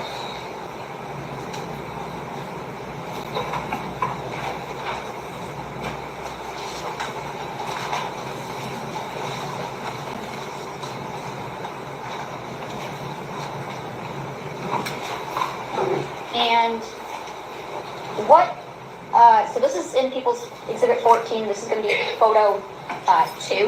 What is it that we have here? So this is the photo card that we would take at the beginning of processing any crime scene. It includes the date, the time, the location that we are responding to, as well as who is the current officer in charge that ordered us out to that location, the crime or suspected crime that we are investigating, as well as my name, the code that I'm working, and the report number that is assigned to that case. Okay. Now I'm going to not go through all 129 photos here. I'm going to show you some that I want to reference. This is for record purposes, photo 30. What do we see here in photo 30? We are looking west down, so that fence on the left of the photograph is the fence for an abandoned building at the south end of a parking lot on the west side of Berg. We are looking west towards the Rouge River into that wooded area. You can see what is that pink jumpsuit in the background of the photograph. Okay. And in 33, what do we see here? That is one of the black, red, and white gym shoes that we collected from the wooded area that I had previously stated. Okay. And would it be fair to say that that's a left foot shoe? Yes. Okay. And in picture 35, what do we have here? That was a photograph of the inside of the shoe, of the size tag. And in 37, what do we see here? Again, we are still looking in that wooded area. That is the black jacket that was collected. It is towards the front of the photograph, kind of behind that tree branch. And in 42, that was a close-up of the black hooded jacket that we had recovered. Okay, and would it be fair to say that you opened up the jacket, or is this how you saw it? We did open up the jacket to examine it, yes. Okay. And in 45, what's in 45? So that is looking in one of the pockets of the jacket. And can you see what's inside the pocket at that point, or no? That photograph, I believe there's a paper and might be the pair of headphones. Okay. And in 47, yes. What are you looking at there? So yes, that is the paper and the pair of headphones that was recovered from that pocket. Okay. And 50? So that is going to be the hood of that hooded jacket. We noted that there are several holes in the jacket of unknown origin.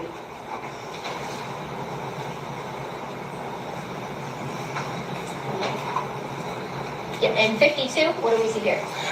Again, we are looking into the wooded area. You can see that pink jumpsuit that is stuck in the branches of those trees. Okay. And in 63? Again, a closer shot of that pink jumpsuit. In 78, what do we see here? That is the right foot of the red, black, and white shoe that was recovered. That was located in the trees near that jumpsuit. Okay, and is that fair to say the right foot? Yes. Okay. And 79, what do we have here? That is a photo of the inside tag of that shoe to show its size. And in 88? That is the pink jumpsuit that we recovered. And 89? That's a photo of the size and the label of that jacket. That jacket jumpsuit. And in 120? That is a photo of the Rouge River. Okay. So how close was the Rouge River, I guess, to the area that you were searching? So there was a large parking lot just off of the west side of Berg, and then there was an embankment leading down to the river. I would say less than 500 feet. What condition was the evidence that we just saw in the photos? What was the condition of it? It was wet, it was dirty, it was currently raining when we were out at that scene, so.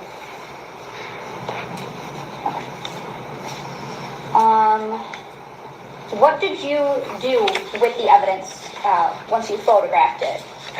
Once it was photographed, we collected it, I collected it and took it from the scene. The items that were wet, we then brought to the Detroit Police Department evidence garage, where we have a drying chamber so that that evidence could be dried in a safe, secure, and way so that any type of DNA evidence could be preserved. And then once that evidence was then dried, it was packaged and processed and submitted to the DPD property unit.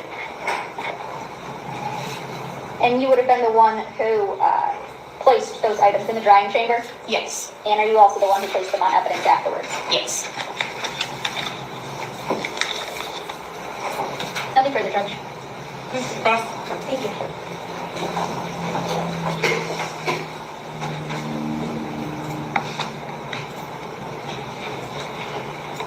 Good afternoon. Afternoon. So I believe you said that it was raining on the day that you were dispatched out to this location at the site? That is correct. Had it been raining most of the morning? To the best of my recollection. When you were dispatched out by somebody at DPD? That is correct. When you arrived at this site, were there already people on scene? Yes, ma'am. How many people would you say? Approximately 10. And were they all Detroit police officers, or were there other people there as well? Everyone that I spoke with was with the Detroit Police Department. Okay. Could you say for sure, certain that everybody there was DPD? No. You were notified prior to leaving, or when you got there maybe, what evidence or what items you were actually looking for? They told us we were looking for clothing. Okay. Were you under the impression that somebody had seen something and wanted you to come out and photograph it and tag it? Yes. Okay. So you weren't the first person out there to see it? That is correct. Okay. Do you know who originally had seen the items? I do not. So you didn't speak with anybody about where they initially located them? I spoke with the officers that were at that scene, that called me out to that scene, and they directed me to where that evidence had been located. Okay. But you can't say for sure where the items were located before you had gotten there, fair to say? Correct. Did you see anybody else handle those items? No. But again, you couldn't say for sure that nobody did? I can't say what happened before my arrival on the scene. Okay. One of the items was a black hoodie, right? That is correct. Fair to say that it appeared pretty weathered? Yes. I think the report notes that there's like spider webs on it. Yes. Some detritus, leaves, that kind of thing. Yes. There was also a pink bodysuit. That is correct. Now that was not on the ground, correct? No. That was in some branches a distance away? That is correct. About how far away were those two items from one another? Not that far, but I can give an estimate right now of distance. Okay, yeah, I don't want you to guess. Fair to say that the jumpsuit didn't necessarily appear similarly weathered to the hoodie? No, it did not. It did have some like dirt or stains on it. It did, yes. But it wasn't quite as weathered, I guess, same word I would use. I would say so, yes. Okay. So you collected the items. Mm-hmm. When you did so, did you wear disposable gloves? I did. Did you wear a new pair of gloves for each item that you collected? I did. Okay. And each item went into a separate bag? That is correct. It's got its own tag? Yes. And then you yourself drove them to this evidence garage? Yes. Now, this evidence garage, where is it at? It's located at 11631 Mount Elliott in the city of Detroit. And you yourself checked them in at the garage? Yes. What is the process for that? So it is placed in our evidence tracker system, and there is a label in there to say that it is at the garage for drying. So it was noted that that was where it was going to be. The drying chamber is in a locked room, and then the chamber itself is also locked. So the key was acquired from my sergeant, my supervisor, to get into that room. The items were then hung up in a way that they were not touching each other. They did not come into contact with each other during the drying process. Then this chamber was locked back up. The door to the room was locked, and the key was returned to my supervisor. Then after 24 hours, then I returned to then collect that evidence, where it was all packaged individually in their own bag, and then that was then taped, secured, and turned over to property. And you did all that yourself? Yes, ma'am. So when you took each of the took each of the items out of their respective bags, again, did you wear disposable gloves? Yes, ma'am. Did you change those gloves every time you handled a different piece of evidence? Yes, ma'am. And then when you recollected them, you put them in fresh bags? Yes. And you again used disposable gloves? Yes. And did you use different ones every time you handled each item? Yes, ma'am. Okay.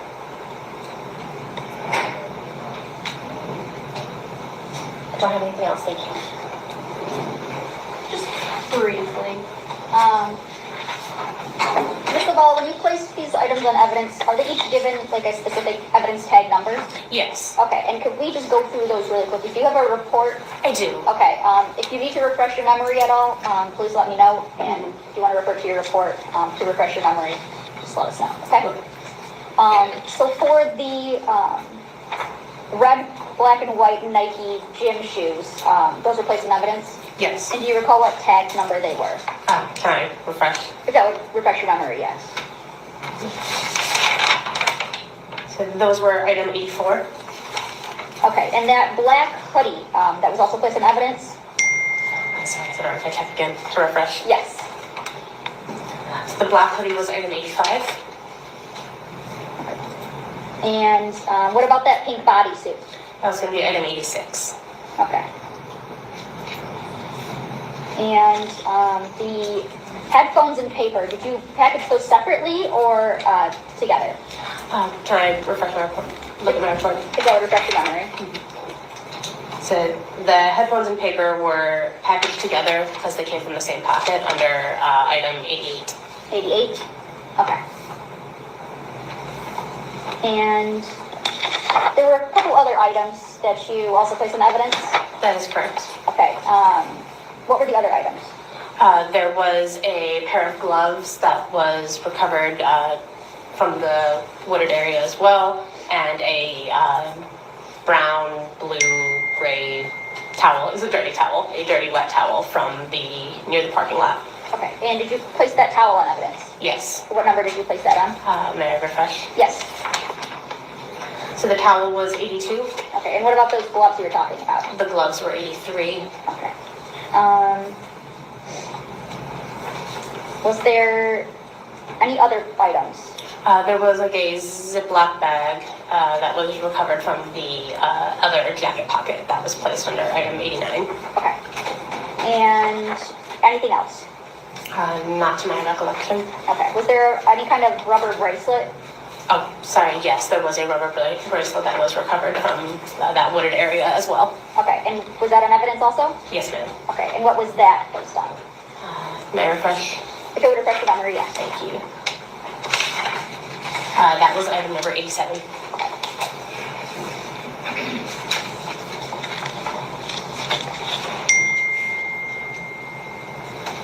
Nothing further, Judge. Okay, you all done testifying, thank you. Thank you, ma'am.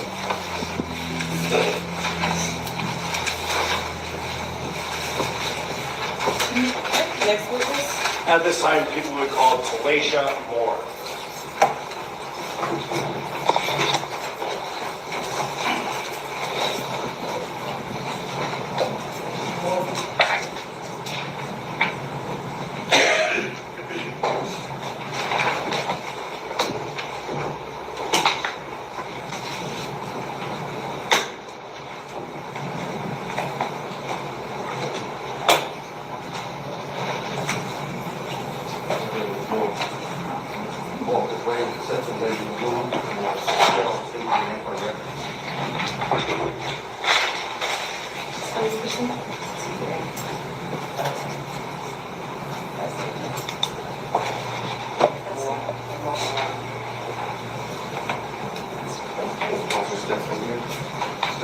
Raise your right hand. Do you swear to tell the truth, the whole truth, and nothing but the truth? Watch your step.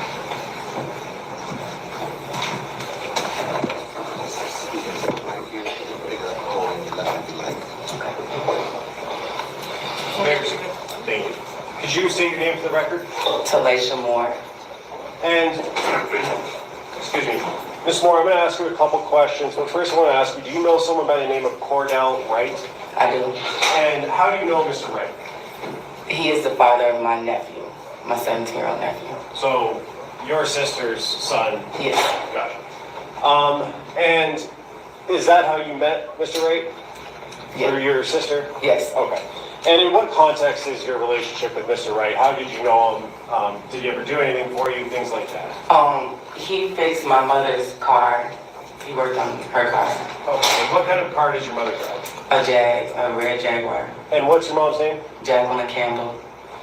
And going back to January of 2024, where were you living at the time? Not your specific address, just the city. Ypsilanti. And who else lived with you in Ypsilanti? My mom and my son. Okay. And would Mr. Wright ever come out to Ypsilanti to fix your mom's car, her Jaguar? Yes. How often did he do that?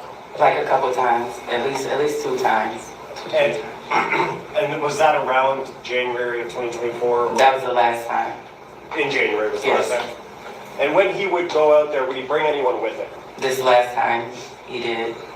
What about For the last 2 times. So before January 9th, him and someone else came, and then on January 9th, they both came. Okay. And the person that he brought with him, do you see that person in the courtroom today? Yes. And could you point to him and identify a piece of clothing he's wearing? Well, I can only see the top of his head right now. Are you 100% sure that it's that person? Could we have everyone remove their masks, Judge, just for a brief moment? If everyone in the courtroom could remove their mask if they have one on, please. Ms. Moore, do you see the person that Mr. Wright brought with him? I do. And could you point to him and identify a piece of clothing he's wearing? A green one-piece thing. For the record, the witness has identified Jarvis Butts, the defendant in this matter. So reflected. Thank you.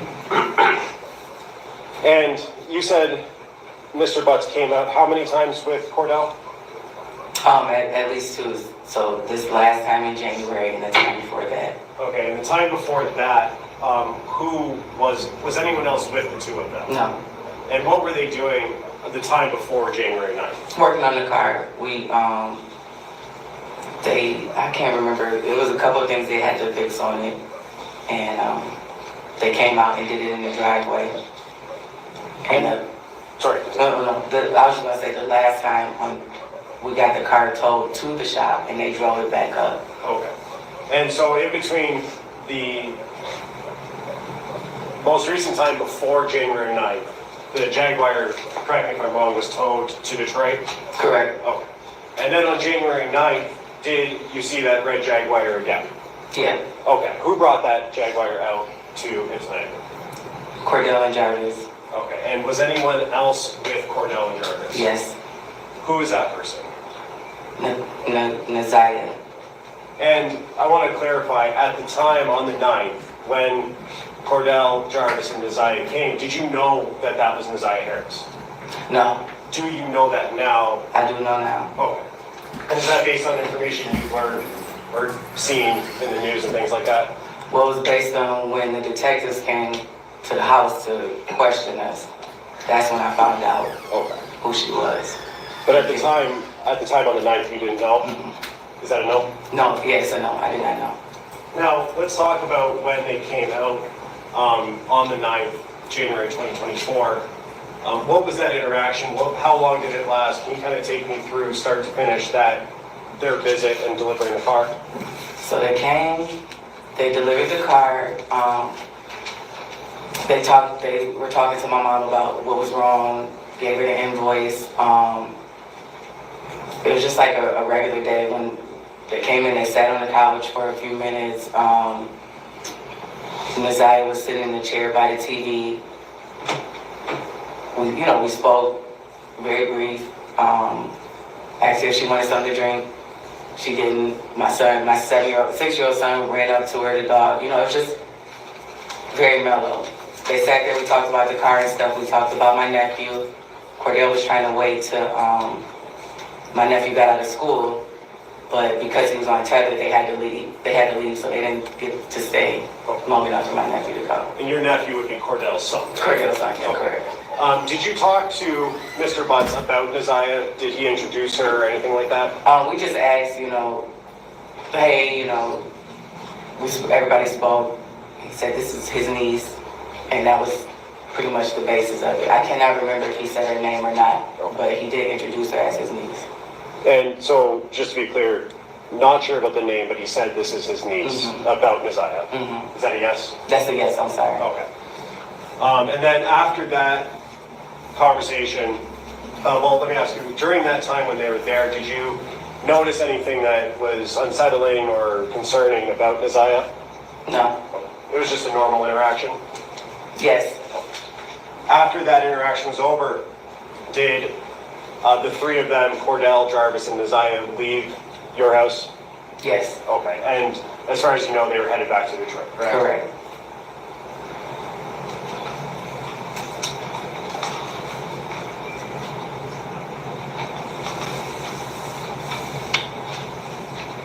When they left, whose car were they leaving in? Cordell's truck. And all three of them were in the same car? Yes. And you said that they were delivering the Jaguar to your mom or to your house, correct? Yes. Did you see them pull up? Do you know what the driving and seating arrangements was? I do not. I have nothing further, Justin. Okay, Ross?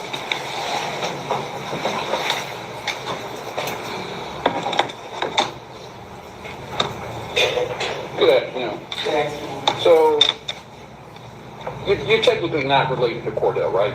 Correct. That's just the uncle he is the father of your nephew. Okay. How would you say your relationship is with Mr. Wright? It's cool, like, no issues. You got along with him well? Mm-hmm. Okay. Yes. And you know Cordell worked as a mechanic? Correct. Okay. And how long has he worked on your vehicles? Was this something new, or had he worked on your vehicles previously? I think he might have changed the oil on one of my cars a couple years back, but not that frequently. Okay. And you knew he had did you know he had a shop that he worked out of? Yes. Okay. Had you been to the shop? Yes. Okay. And you said that there was a time prior to January 9th that he came up and worked on the car, correct? Correct. And you said that my client was with him at that time. Correct. Do you recall when that was? It had to be in the summer. I cannot recall the exact date. But it was summer of 2023? Yes. Okay. And that was the first time you had seen Jarvis Butts? Yes. Did you say anything to him that day? Yes, we talked about me being a member of Zeta and that he had a cousin or somebody that was a Zeta. We all went to O'Reilly's to get some parts or something for the car. Okay. Stopped and got something to eat, came back, but it was very mellow, like. So that summer of 2023, you had a fairly decent conversation with them, correct? Correct. And it lasted for a period of time, correct? Correct. So on January 9th, when you saw him, you knew who he was. Correct. You had recognized him because you had spent time with him, correct? Correct. Okay. So you had the car, and you knew that he was partnered with Cordell at the shop, correct? Correct. Okay. So on January 9th, Parker, when did you have the car towed down to his shop? I think we had it towed maybe like the 4th or the 5th. So it was there from the 4th, okay? And it was the 9th that they brought it back? Correct. Okay. Do you know approximately what time the car was brought back?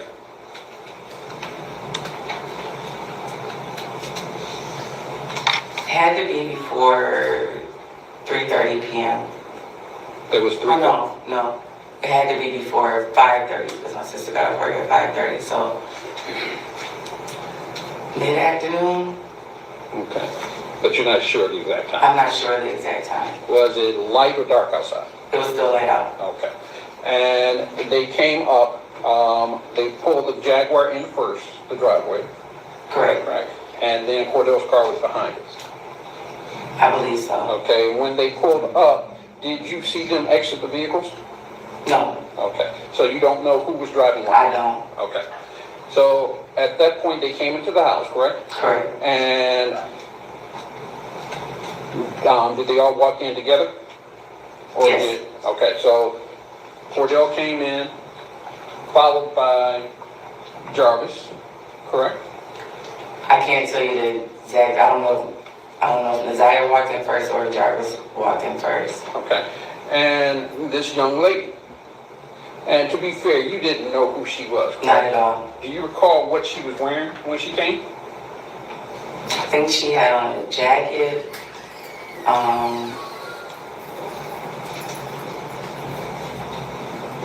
But I can't really. Don't recall? No. Okay. Do you recall what any of them had on that day?